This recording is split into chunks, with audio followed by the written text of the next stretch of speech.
Hurt to kick us off.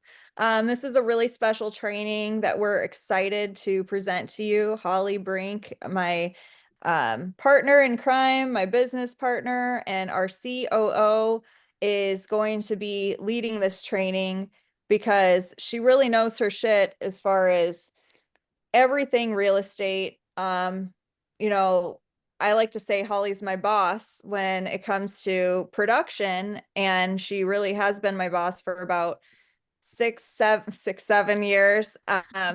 Because she was the broker of Iowa, the entire state of Iowa when we were at EXP.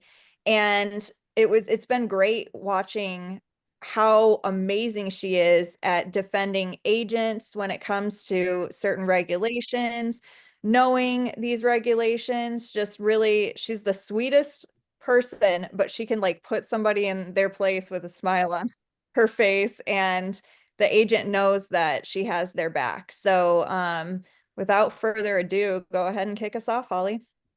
All right. Well, thank you all for coming today. I'm excited to share this, not because we're anti-NAR, but because I want agents to know that they have choices.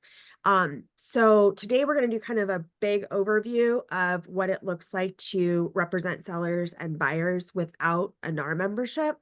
And then we're going to roll out state-specific trainings because shocker, there's lots of different layers, and depending on where you are, there's different options for you. So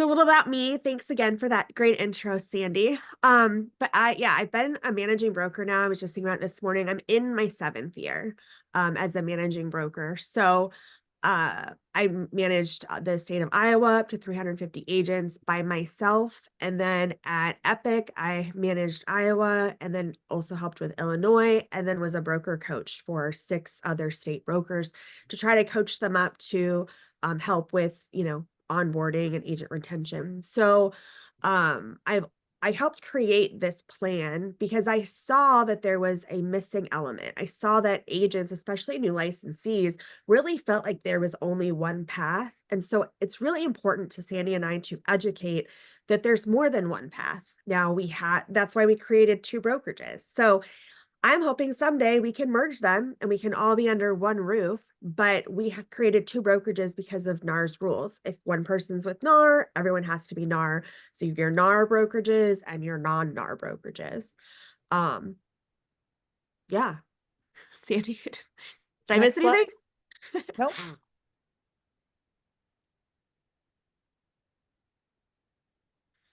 All right. So as I mentioned, we just want our agents to know that there's options and what that looks like, because some people have a hard time wrapping their head around doing day-to-day business representing buyers and sellers without being in the local association. And so what does that look like? So we're going to unveil that.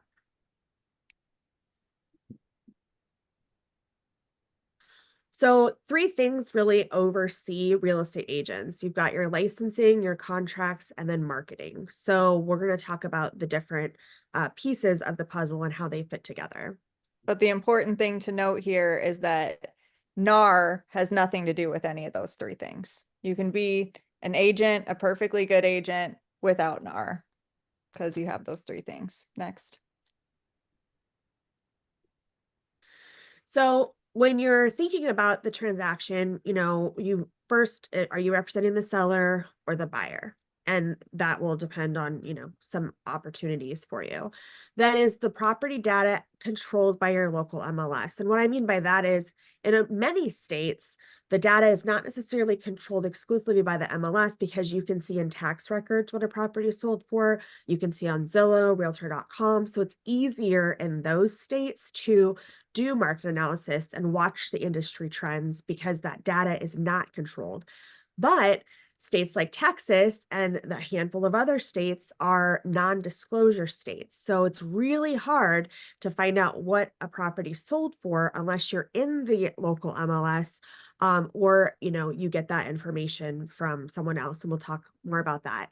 That is NAR membership required. So the National Association of Realtors is giving the local associations the power to decide, do we want to allow association members to use our multiple listing service or not.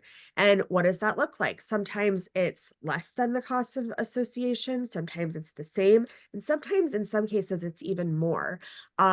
It comes across as punishment of like, hey, you're not going to join the association, so it's going to be double the price for you to access our MLS, but then they can say that they at least offer it, right? So and then compensation. So compensation, as many of you that have been in the industry know, have been it for a while, know compensation and cooperation are not the same thing. So we're going to talk more about cooperation and more about compensation. Is it pre-agreed to, negotiated in the offer, paid by the buyer?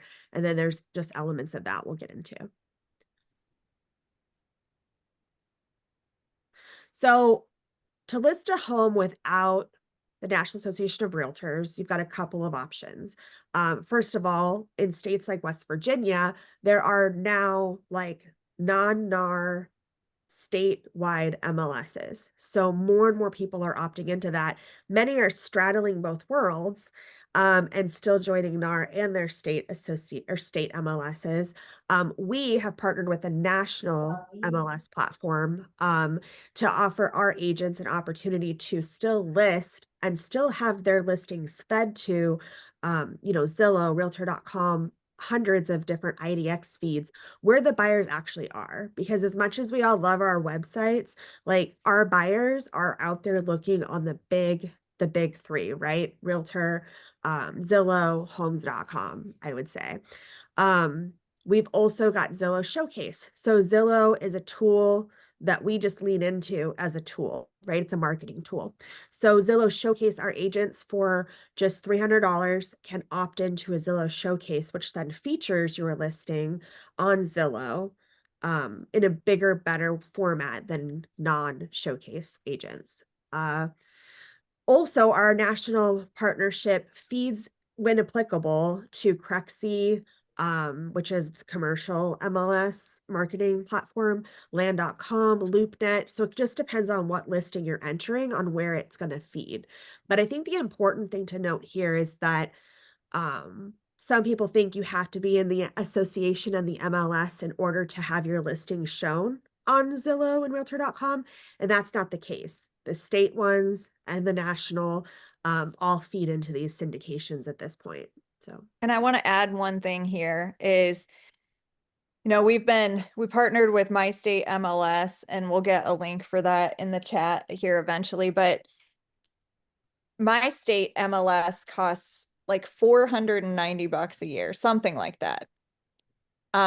Just pennies on the dollar, 49 a month, right? Compared to what you pay to be a member of NAR. So if you are just like, I'm a member of NAR just to access the MLS, that's something you might want to consider.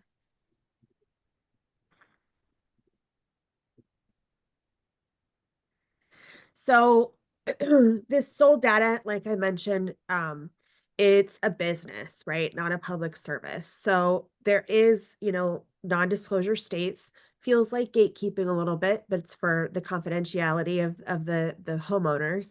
But you can get that data from title companies, appraisers. There's different investment tools out there, internal brokerage data, and most importantly, watching the trends. So I'm working with some of our brokers to create an AI app actually that you can use. It's like a ChatGPT plugin, and it'll help you kind of assess and help you do your market analysis without that data from the local MLS, if that's the path you choose.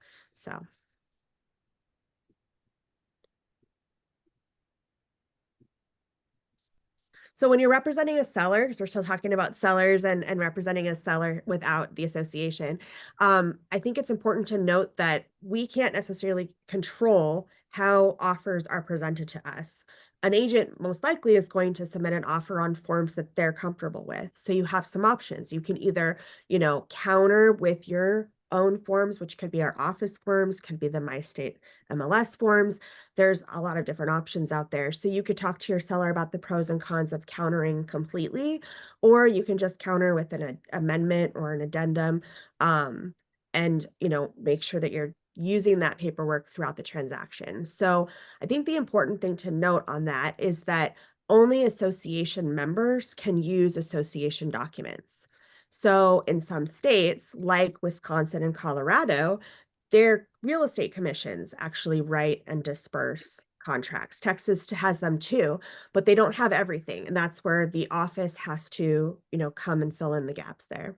So you can counter on your own forms that you're comfortable with. And I think also if you need to remember that compensation is negotiated, never assumed. And I think one of NAR's most valuable assets that they lost during the settlement was cooperating compensation, which in my opinion needs to go away anyway. Broker to broker, right? Broker to broker compensation needs to go away. And because they lost that, where it doesn't matter what anybody's offering because it's not going to be in the MLS and people are going to be writing it directly into their offers. A lot of people are like, well, why do we need NAR? Lindsay. No, I love all these points that Holly's bringing up. And as a designated managing broker of the state, I just wanted to throw out there and remind you, you can't use whatever forms you want. You have to use the forms that your brokerage allows and is insured under errors and omissions. So, obviously we're all brokers talking here, but just to remind the agents out there, you're licensed with the state, and then you're sponsored by a broker, and you have to follow those brokers' policies and procedures. So always go back to your state broker and find out, hey, which forms do we cover in our errors and emissions insurance and our policies? And that's going to offer you some more clarity on which ones you should use in certain situations. And also, it's a great tool for all agents. Your brokers are in charge, and your brokerage is carrying your license. So make sure that you're covered with your E&O as well. Great point, Lindsay. Thanks. Thanks for making that more clear. So another question that agents often have, like, how do I list properties without the local MLS or association lock boxes? So it's ironic because access is controlled by the sellers and often communicated through the MLS, but lock boxes in most markets are controlled by the associations. So if you're not a member of the association, you can put out manual lock boxes. There's really cool electronic versions that you can buy and make it accessible to, buyers agents to show your listings. The seller could open the property. You could meet them there to show it, a buyer's agent and a buyer. And then we're thinking, Lindsay, correct me if I'm wrong, that CenturyLock and Supra will eventually roll out a program for people that are not in an association. Brennan. Absolutely. So what I wanted to go back, association or not association, if you guys look at your listing agreements, it states that you as a listing agent have to make that home available to show to another qualified buyer or buyer's agent. So you already agree to give those individuals access. So there's a little confusion with some agents that are like, well, I can't show you because you don't have CenturyLock. And it's like, well, you technically just violated your own agreement with your client. And that's why they also offer a 1-day code. These providers offer a 1-day code already for these types of situations. We're excited to hear, and Debbie and I found this out, that they know that this is coming and making it more available for licensed real estate professionals that are not association or a part of their lockbox group to get that access, as long as they are a qualified real estate agent. Obviously, we're not going to open doors for just anyone out there that doesn't have a license or isn't qualified. But yes, all of this is coming down the pipeline, and we're very excited about it. I think the biggest thing here is to know that just because you use a tool and somebody else doesn't use a tool, you can't prevent them if they're licensed in the state to show the property. And So, your documentation says that as well. yeah, awesome.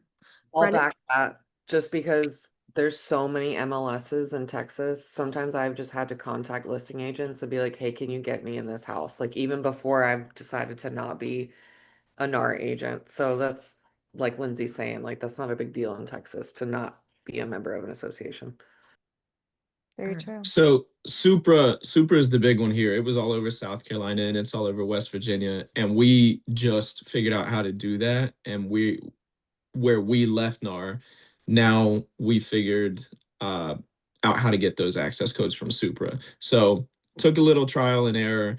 There was a couple times I had to get an agent to come over there to help me get in. But once that company can remove the MLS that you were associated with, it opens it up for you to receive one-time codes.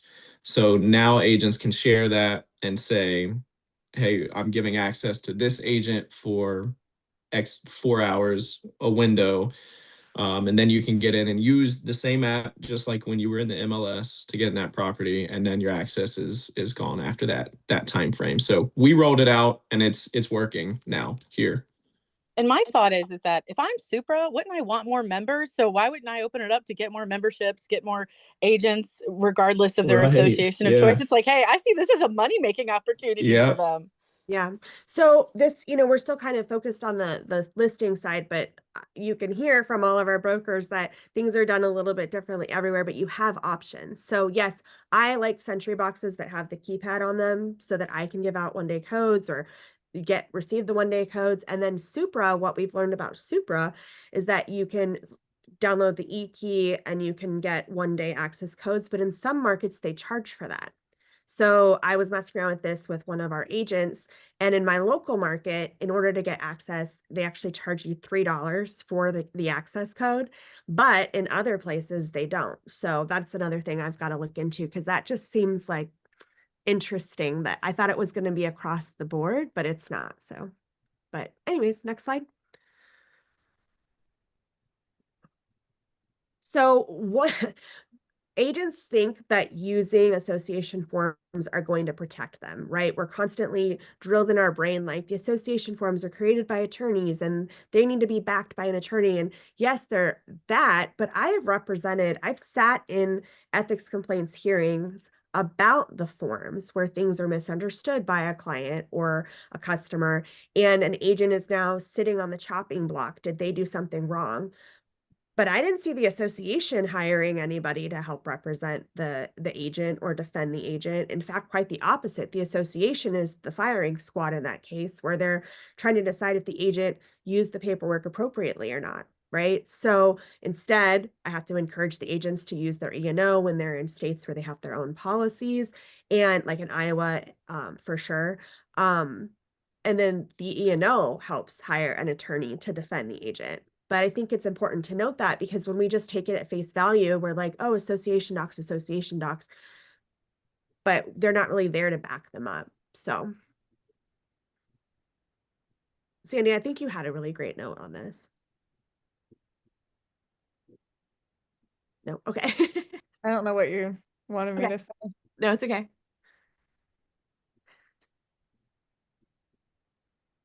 I guess that's where, just to circle back and then I'll come here, is that's where it really goes to whatever the brokerage decides. So if you're with us, for example, we're going to have access to forms that we have created. And then the states, I really love the states that have the state level documents that agents can use. But I think just getting out of the mindset of I have to use association forms. Well, and also there's associations that are surrounding your local association. And so I'm in Iowa, I'm in the Quad Cities, and then a Muscatine agent will write on their preferred association forms over to my listing, right? Which was a Quad Cities listing, Quad City Area Association. And so it's like we deal with outside forms all the time anyway, and it even varies association to association. So the more we can centralize it, the better. Next slide. I've already went ahead on one. Well, Have I you was talked already- about this one? Yeah, I Oh, already- sorry. It's okay. I went ahead too, so. All right, so now we'll talk more about the buyer path. What does representing a buyer without NAR look like? So it's important to note that all realtors are real estate agents, but not all real estate agents are realtors, right? So what you need is a valid real estate license, the buyer representation agreement, figuring out how to access those properties by communicating with listing agents. Those are the important elements of representing a buyer, right? And getting the data and the information from somewhere. And again, that's where I like to lean into Zillow anyways, because Zillow's aggregating this data from so many different places, not just one. And as a residential real estate agent, your clients are on Zillow. They're not on your fucking website. As much as we want them to be, they're not. They're comfortable with Zillow. They're comfortable with realtor.com, which our MLSs syndicate to.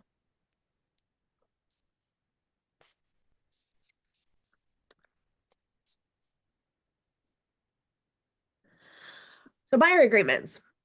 I think this is an interesting because in some states, buyer agreements have been required for many, many years. It's just what they did. It wasn't until recently with the NAR settlement that some new states implemented things on a state level, and then NAR agents are bound by it. However, best practices for our company, whether you're NAR or non-NAR and whether your state requires it, is to always get a buyer agreement. It's literally the opposite of a listing agreement. So this client is hiring you at a specific rate. What are you charging?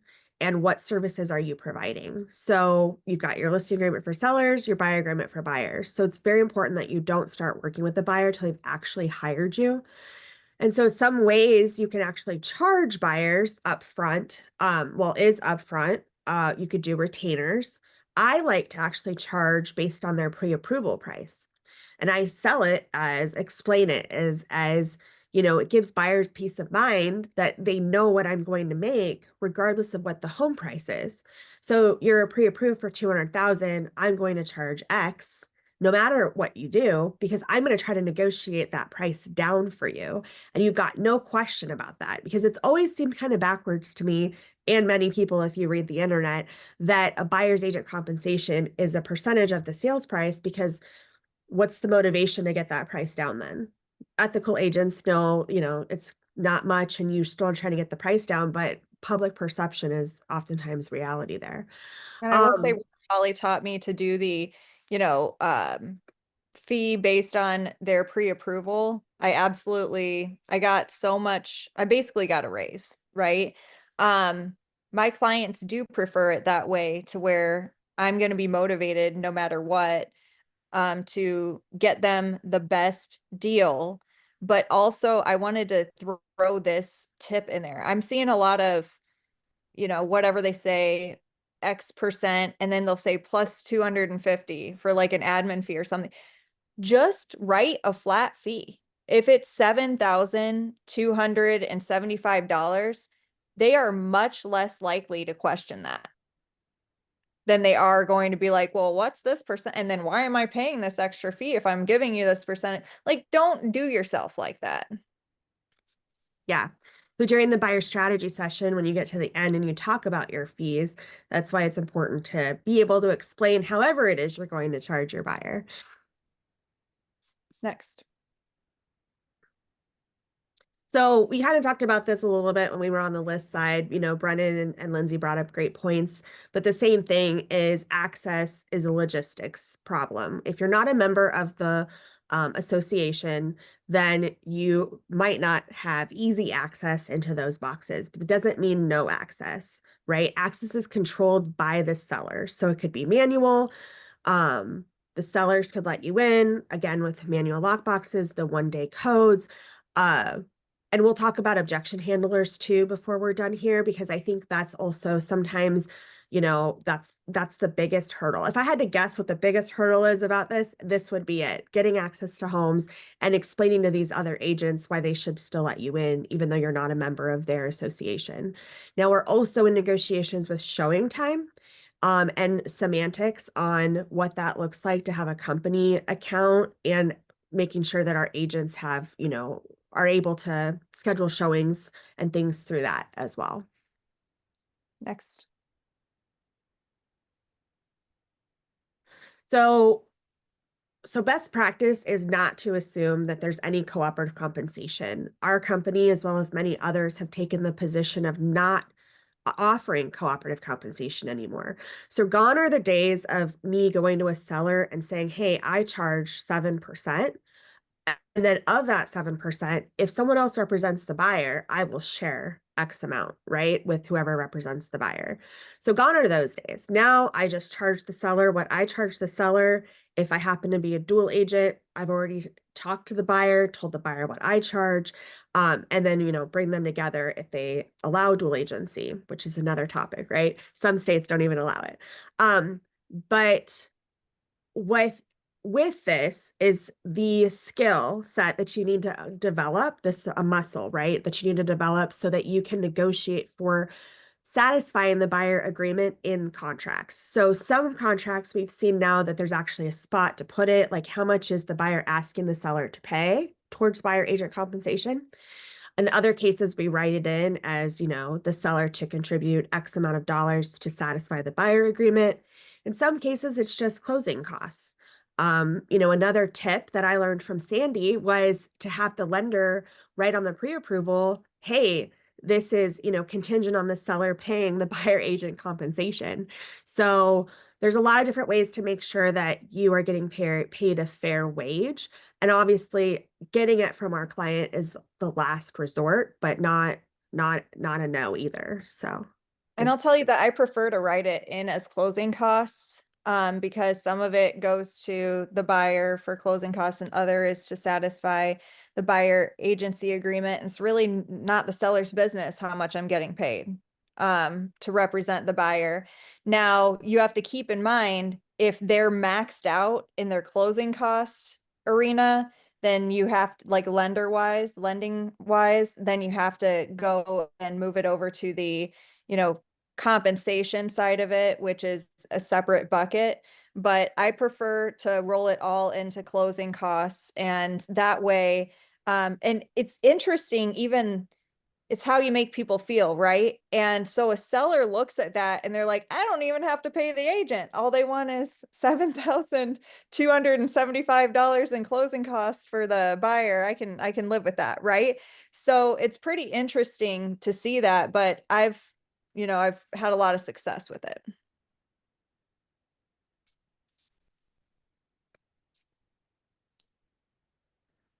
So here we need to talk about mindset, right? Being a non-NAR agent is definitely not for everybody. It definitely is not without its complications or needing to learn new skills in order to feel comfortable doing it. And I think a lot of it has to do with, again, are you in your local MLS as an MLS only member? Are you in a statewide MLS? Are you in the national MLS? And so depending on which MLS you're in, for which reasons, we don't really talk about motivation, but agents have different reasons for choosing this path. But we want to help agents build solutions to these problems, not just wait for permission. And the mindset of like, I can do this if I want to do this. Here's how I would overcome this. I'll say that when I was, so like I show up now that I left NAR as of January, I show up in my local association as a dropped member, and everybody's like, oh my gosh, like, did she fail out of real estate? Because that's what automatically we all think when somebody shows up as a drop member. We think that they're done. They packed it in. But people obviously know that I'm running a brokerage. They know that I'm always pioneering new things. So they're reaching out to me directly and being like, what are you up to? And so it's been fun explaining. I have a lot of confidence in explaining my position on why I chose to operate residential real estate without NAR.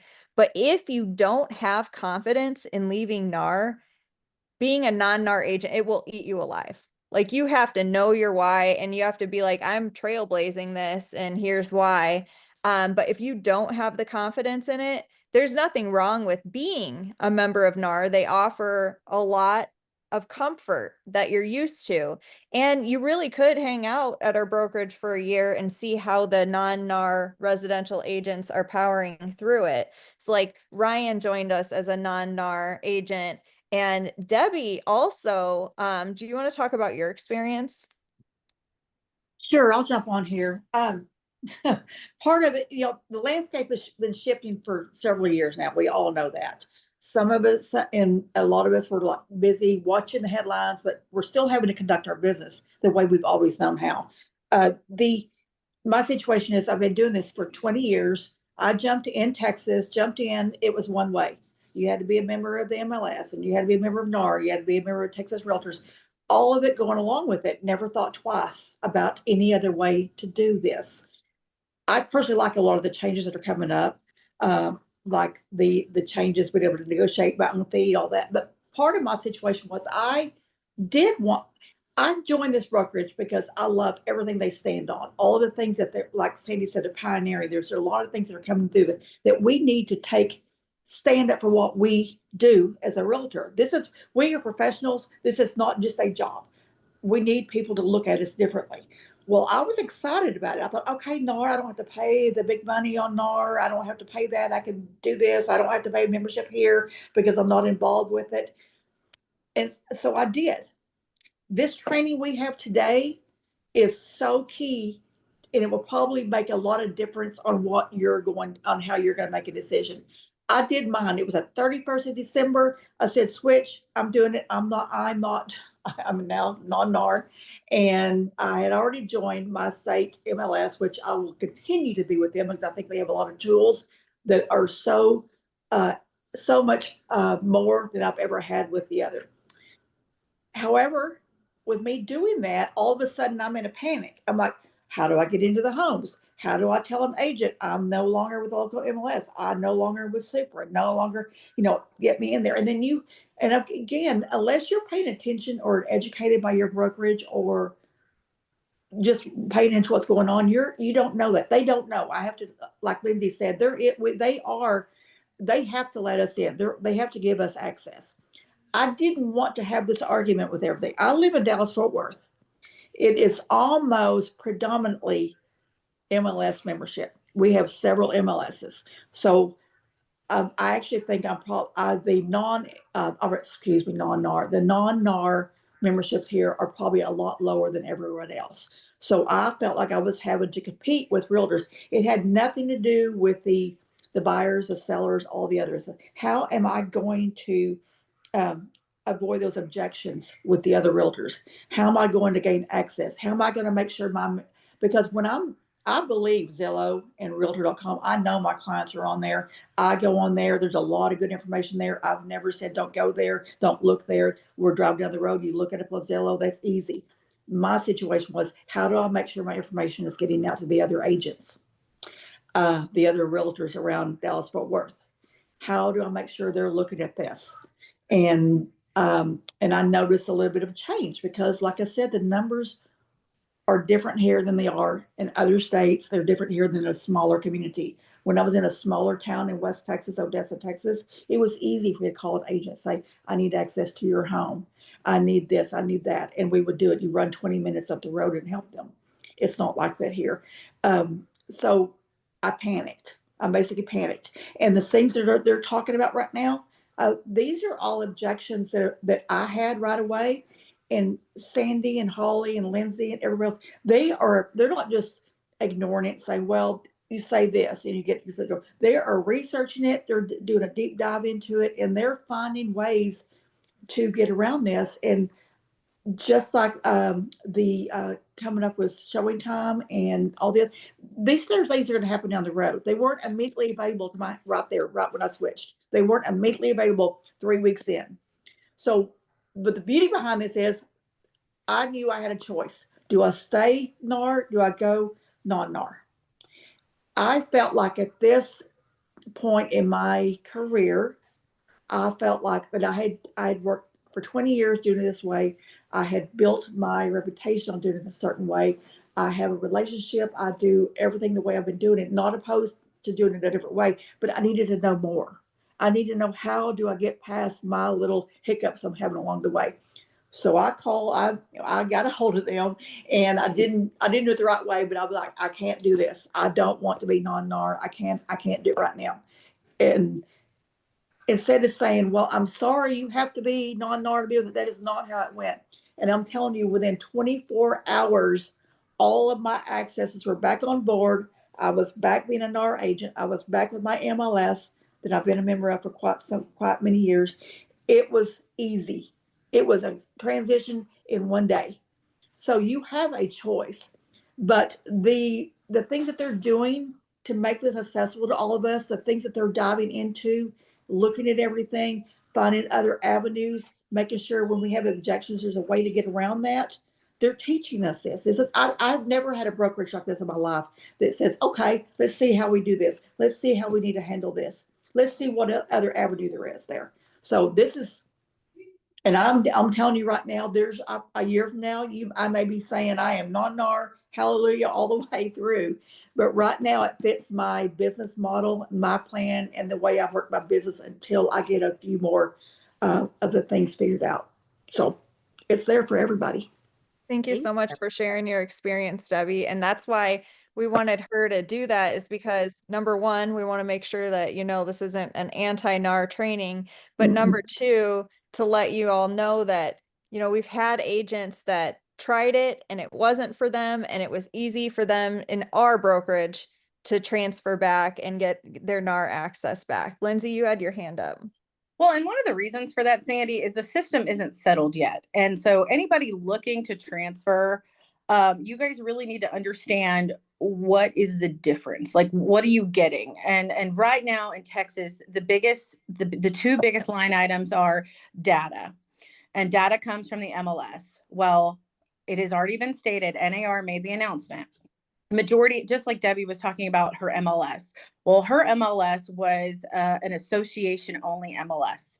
So these association only MLSs have been told by the National Association of Realtors that they have to adjust their policies by March 1. So those board of realtors that own those MLSs have to make a decision. So what we're seeing is when Debbie made her transfer, obviously the transitions were still going on. So now Debbie's MLS is open membership. So you can be an association member or not, and you can have access to the data. There's several others here in the state of Texas. So those that want to switch, the biggest thing is understanding your tools.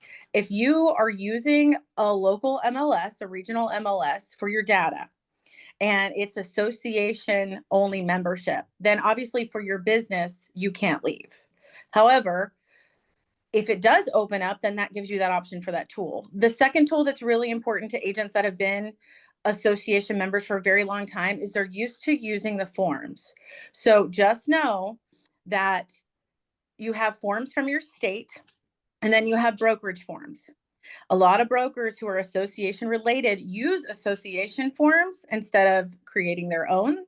So those are two main pillars that you need to be very aware of if you want to transfer, that may change. Forms are definite, obviously. MLSs are being adjusted as we speak. And like I said, it's going to happen very quickly. March 1st, decisions are going to be made. We've already had several here in Texas open up to open membership. And based on, if you read it, there's a good chance they're all going to go open membership. So understanding that change in your board, that's another thing I tell agents, like, it's not your job or your broker to tell you what's going on in your board. You have to be plugged into your board and know your MLS rules, know your policies, know the insurance. A lot of agents forget about errors and omissions insurance. These MLSs are insured in some way. Does that insurance cover you and things of that nature? So Debbie and I had a great learning experience, especially to be able to talk to agents that want to talk about their options. But just know, everybody out there, we're teaching these amazing classes, but the rules of engagement right now are constantly changing. And if it feels best to you to let the dust settle first, or consult with your broker and your leaders, because, it's like Debbie said, she's been doing business a certain way for 20 years, and to change those behaviors can affect your business. So, we don't take how you structure your company lightly, especially if it's going to be a big move, is how you operate. So just remember that. But I'm open to all the new things. I mean, just hearing you speak about the deadline on that, I had no idea. That's crazy to me that they're moving along that quickly. It means keep your eyes open and your ears open, listen and pay attention to what's going on, because it does affect your business. It affects my business personally, and I want to know. And I fully expect down the road, I'm going to take a whole different stance to it right now. It just wasn't good timing on my part. And my if brokerage anybody today. if anybody's watching this training and wants to keep up on the latest trends and decisions being made, we usually talk about them every Thursday at our company-wide meeting, which is also live streamed. So you're more than welcome to tune in there. Josh, you had your hand up. I was just going to say, to touch on what Lindsay said, that March 1st deadline is looking very interesting. And I think especially in some other states. So for example, in South Dakota, we had one MLS say that they're not going to, and they were basically told that if you don't allow it, we're going to sue. Which they very quickly backpedaled on, because basically NAR, the reason they said that is because they're not willing to have a legal fight in this issue. And so they put the onus on the MLSs, which if NAR's not willing to fight it, are the MLS going to be willing to fight it? So I think it's really telling that the MLSs are like, well, we don't want a legal fight either, because let's face it, it is restricting the way that you conduct your business. So I think we are going to see most MLSs change to open membership. And I think it's going to take one nationally that gets sued that changes it for everybody. Absolutely. I'm curious. Sandy, I'm sorry, Sandy, is the Quad Cities going to do it, or have you heard any news about that?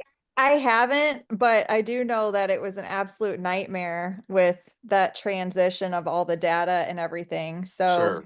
it'd be interesting to see, I guess it'd be what, MRED's decision, or is it, because it's an Yeah, MLS, MRED. right? MRED's got to be one of the MRED. largest ones out there, And I bet over they will. 40,000 members. I bet they Yeah. will, because it's so large. Damon, are I'm- you still with the Quad City one, or did you move? He's still with the Quad Cities. Gotcha. Oh, You know man. what? I wanted to mention something, because there was a little misunderstanding with some people that are joining their MLS on a non-association membership. They're like, well, why do I have to pay more? So I want to clear the air on that.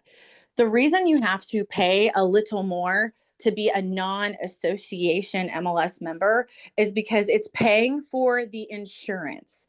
These MLSs are insured. So if you're an association member, it falls under the association insurance that they're already getting from their association members. If you come in as a non-association member to an MLS, they're charging you more to cover that, errors and emissions insurance. So I did have some people like, that's not fair, they're charging us more. And I was like, well, let's back up. Let's go into the why. Why are they charging us more? And, obviously you want your MLS to be insured, just like your business is insured. So just to kind of highlight that part of it. And everything's changing. So reach out to your brokers and find out. Also, I will let you know, not one of these MLSs that have made the change to open have made a formal announcement. I will tell you, I have had to go in and look at their membership to see if they've added that option. So I will tell you, I was dumbfounded that we just found out the other day that El Paso was open. So I'm having to manually go and check, because these MLSs, I think, I don't know if they were told, but I truly believe that Texas is going to bankrupt NAR, and to do that, it is removing the data from the association membership, and I know they don't want that. And that's my theory based on the data I'm seeing and the research I'm doing. But I'm excited that there is freedom of choice for business owners. And the antitrust and the settlement actually caused this. So I think it's a great course correction for our industry, and a long time coming. And Lindsay, that's why it's kind of my prediction, based on NAR wanting to have self-preservation, and Texas being about damn near 20% of the NAR members, and Texas being a non-disclosure state for the data. I won't be surprised if they end up using our PAC to rally for every state to be non-disclosure states, so that they can control the data on a tighter leash. Well, and then the other thing is, what is the controlling the data? For us, it's, the data is not locked tight. If you can still ask a member to do a CMA for you and share that data with you if it's of that caliber. There's still ways to get that data. And then if it's open to all licensed real estate professionals, then, you know, the data stays within the licensed professionals. It's if they want to sell it to a third party. Now, we've already sold our data to third parties. We sell our data to IDX. We sold our data to realtor.com. That has been done almost 15 years ago, and they're selling that data back to us. So there comes a point where I think this course correction, you know, I didn't like it as a business owner that, you know, I couldn't control my leads and I was forced to put my leads here and I was forced to do this and that. And it opened this industry to sell my data back to me and also sell my data to other parties. I mean, how many spam calls do real estate agents get now? And that has to do with the Association of Realtors selling our phone numbers.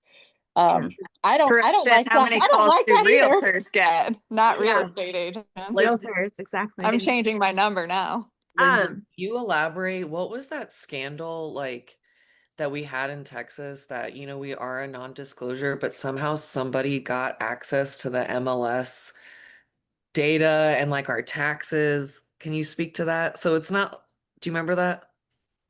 Am I not remembering that correctly? You know what? I don't have that one offhand, but I do know that obviously we've all been in this business that data leaks are huge. And, you know, the protection side of things, we had some situations where people were reporting back to the county appraisal district and jacking up people's taxes because of it. And that was a part of the, you know, we're a non-disclosure state. You can't go in there and pull everybody's information. So that kind of got nipped in the butt. There's a few others. We'll have to talk about that in our Texas training. But yeah, no, this data sharing and storage and stuff is serious business. And and clear cooperation and the antitrust and all of the items that they're coming about because of this post settlement. It's serious, and you know, it's not just clients, buyers, and sellers that are affected, but it's also the real estate agent themselves. So being forced to do something, regardless if you're a buyer or seller or agent, by a trade association, you know, that's more and more frowned upon, and that's why we're here, everybody. Yeah. So, you know, we've kind of touched on it. I just want to be clear. There's basically 3 reasons why I feel like somebody leaves NAR. And depending on the reason, kind of depends on what you would do. So the first reason I think is just to save money, right? And that would mean you would be most interested probably in staying in a local MLS only situation because you still need the data.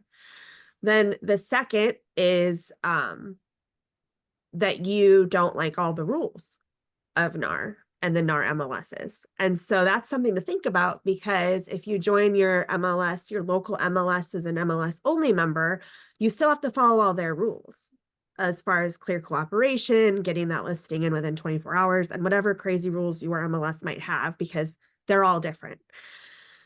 And so if it's that reason that you want to leave, you might be more interested in the state or the national MLS because the national MLS partnership we have has a whole lot less restrictions on that as far as like coming soon advertising and being able to put it here but not there. So you have a lot more freedom and flexibility because they operate more under, hey, is it legal in your state? If it's legal in your state, we're good with it here. So I think that's one thing to really keep in mind. I can't remember the third reason I was going to say, but that's okay. So let's move on. I know it's almost been an hour, so I want to respect your time.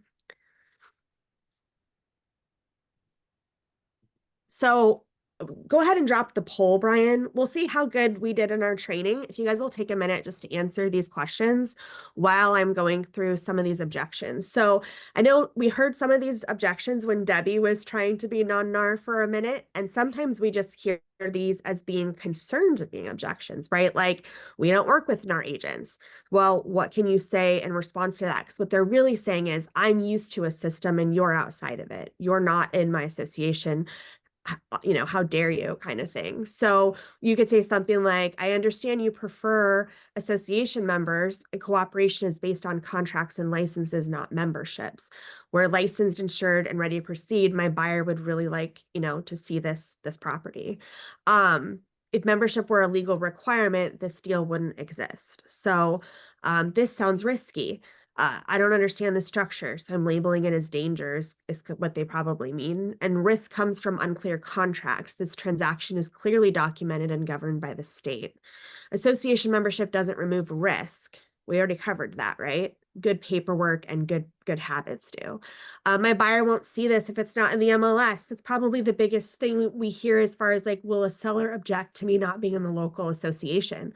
So a buyer won't see it. Well, that's not how distribution necessarily works. And if you're in a state or a national partnership, those are being fed to where the buyers are. Zillow, Realtor, Homes, right? Our brokerage requires MLS cooperation. So their internal policy that they may or may not even have doesn't control the client transaction. And so getting that, focusing on the terms of the offer, focusing on the fact that your buyer's pre-approved and wants to see the home, that is important things to bring up. We don't pay buyer agent compensation outside of the MLS. That I feel like when you learn it, you can speak really boldly about it. Well, hey, compensation was already negotiated with my buyer. We're going to go ahead and negotiate that in the offer. If it's not acceptable, your seller is free to counter, right? We've structured our agreement so my client is covered either way. I really like to emphasize you don't have control. You and your seller do not have control over how much I'm paid. It's all negotiated. I've already told my buyer what I charge. So you're not a realtor. So some people really have that realtor ingrained in their head. And what does that look like? No, I'm a licensed real estate agent. That's the legal standard. Realtor is a membership designation, not a requirement to represent clients. And I think that realtors, because I could sit here and argue either side, and that's not what this training is about, but realtors like to lean into the code of ethics, but that doesn't mean that anyone that's not a realtor is unethical, So I think we'll talk about that in another slide, but why wouldn't you just join NAR? Well, because membership isn't required to do this job. And my focus is on the outcome and representing my clients, how they want to be represented, be it them buyer or sellers. I've never seen this before. Doesn't mean it's wrong. Like, let's walk through my contract and I'll explain it to you. You could do a little video, you can explain the terms. The contract might look different, but as long as it has all the important elements, then, you're good to go. This feels like you're trying to get around the system. Well, we're operating within state law and, national compliance. And then depending on the MLS, MLS rules as well. So it's just a different business structure and a different option for agents. If something goes wrong, it's handled the same way as any other transaction, through the brokerage, through the broker, through contracts, through E&O insurance. Your association membership doesn't change that. So I love this little sentence at the end, but confidence doesn't come from membership. It comes from knowing your process. So just like anything, when you can speak knowledgeably and confidently about it, that comes across. And when you're unsure about what you're saying, that comes across too. So really practicing, researching, deciding which path is right for you, and then leaning wholly into that is important. Next slide. All right. So I don't know, is the poll done? Did anybody do the poll, Brian? Yep, we've got a few responses. All right, cool. So you're not being graded on it, but let's just run down this really quick. True or false? You need a NAR membership to list a home. False. What actually controls lockbox access? Seller permission is the ultimate guiding light there, right? Where does buyer agent compensation legally belong? In the contract now. If the buyer it's in the contract with your buyer, and then it's in the purchase agreement if your client is asking the seller to pay or offset that compensation. Who governs non-NAR agents? Well, state licensing law and contract law. In non-disclosure state, what's the best backup for sold data right now today? Title and escrow companies. So working closely and building those partnerships with title and escrow companies in those non-disclosure states is essential. True or false? If a listing isn't in the MLS, buyers can't find it online. I think we all know the answer to that is false, right? I mean, they're fighting for sale by owners, they're going to find your listings as well. What's the fastest way to lose money as a buyer's agent? Assuming that cooperative compensation exists. So make sure you're operating, no matter what your market is doing, never assume. At the very least, ask, right? I always assume there is not co-op compensation. I write the offer as if I want the seller to pay the buyer compensation directly. And then the agent will let me know, well, we already charged whatever, and we'll give you X as cooperative compensation. Then we can do what we need to do. And then true or false, attorneys protect clients the same way agents do. False. Attorneys draft and review contracts. Agents are the one negotiating, advocating, managing risk, and guiding the transaction. This is true in most states. So it might not be true in all states. I just want to not take a bullet for that one. Next slide. So we're going to drop in a little cheat sheet for you. I appreciate everyone who came live or is watching this on Twitch. And also, if you're watching the replay, we can get you this as well. But just a little cheat sheet we'll drop in the comments. If you would like us to email this to you or text it to you, please put your email or your phone number in the chat, and we'll follow up with you today and get this to you. But it's just a little cheat sheet on how you can sell real estate without NAR. So hopefully today brought you some clarity on what your options are and kind of depending on which path you're going to take. Because I think, you know, there's a lot of things that NAR does right and brings to the table and offers agents. But there's so many opportunities outside of NAR, whether it's MLS only in your region, state MLSs, national MLSs. So hopefully now you have a little bit better understanding of how a real estate transaction would look outside of NAR. Any questions? What questions, I guess, is a better question. No, this was very thorough. I loved this. This was good. You did a great job on this. Thank you. Well, Keeping up with the changes too. yeah, it's constantly, Yeah. constantly Yeah, changing. we all know that. Any other questions or comments? Nope, I'd say close us out, Holly. All right. Hey, when in doubt, reach out. Message us if you need us. We are here for you. We all started this morning with a blank slate at 0. So go out and talk to a buyer, a seller, or an agent today. Have a good one. Bye. We'll see you tomorrow if you want to come to our company meeting.